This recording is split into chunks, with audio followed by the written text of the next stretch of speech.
Okay, we're back in the box at makaka-pexmana natin. Walang iba kundi si Mark Eras. Hi po ulit. Kay Mark, dito sa pinag-uusapan natin, yung tanong natin sa taong bayan, pag Becky mas magaling bang daddy? Although hindi mo nga sinikreto, na pinalaki ka ng Becky, hindi mo pa talagang, you didn't go into, you haven't gone into the details of yung nagpalaki sa'yo. Sino itong nagpalaki sa'yo na Becky? Bali, yung tito ko po, siya po yung kapatid ng mami ko. Na sabay nila akong pinalaki since nung baby pa ako. Yung pinaka-backstory po kasi nun, nung nasa tiyan ako ng mami ko, that's the time na medyo nahirapan yung mami ko sa buhay niya. Way back before wala pa ako. So, kailangan niyang ipaampon ako. Pero ayaw niya sa basta kung sino man ang tao na hindi ka mag-anak or something. Then, yun nga po, sinabi ng tito ko, nag-approach sa mami ko na kung gusto mo, ako nag-aampon sa baby mo. Paano mo nalaman na yung sitwasyon? Nalaman ko yung about my father are gays.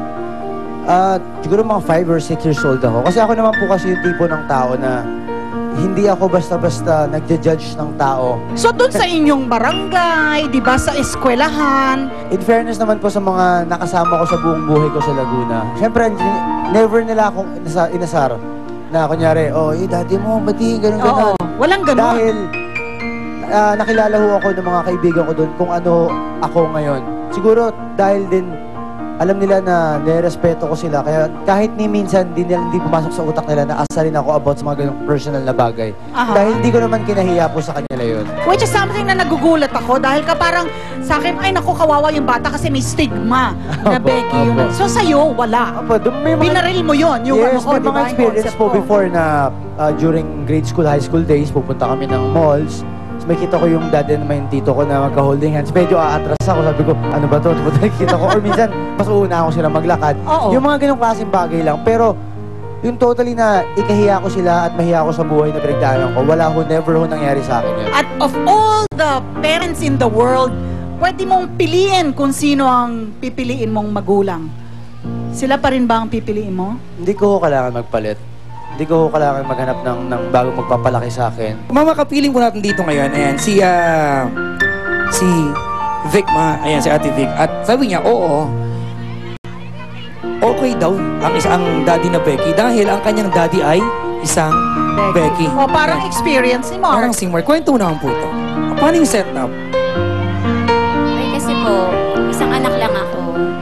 Ngayon, ang tatay ko po kasi, matagal na alam ko naman na talaga sinabi na ng nanay ko. Tsaka nakikita ko rin po kasi iba yung kilos niya talaga. Ang mahirap lang po sa part ng isang ganun, pag nag-aaral ka, minsan hindi mo maiwasan, tinutukso ka ng mga classmates mo, nandun po yung pula. Pero para sa akin po, kasi kahit wala ang nanay ko, naasikaso po ako ng tatay ko. Pag umalis ang nanay ko, siya nagpapaligo sa akin, siya po nag-aasikaso sa akin. Proud na proud po ako sa kanya. Hi, very inspiring. Oh, very Gusto ko na maging Becky. Ay. Babalikan ko lang si Mark. Eto naman ngayon at syempre, nakikinig itong uncle mo who raised you. What would you like to tell? Kay Daddy June, okay, and sa aking Papa Pim.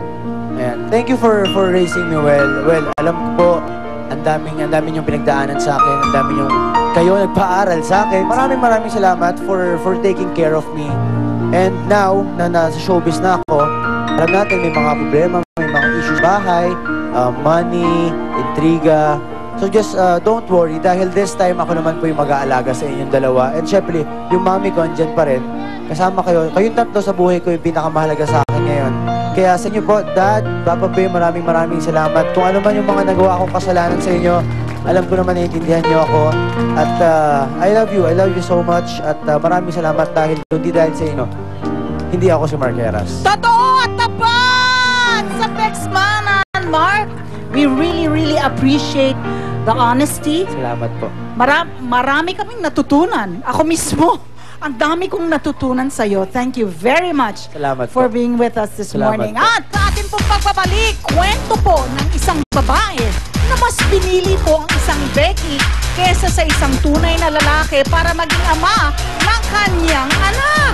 Tutanghayan po natin yan dito sa Starbucks. Dito, kasali ka!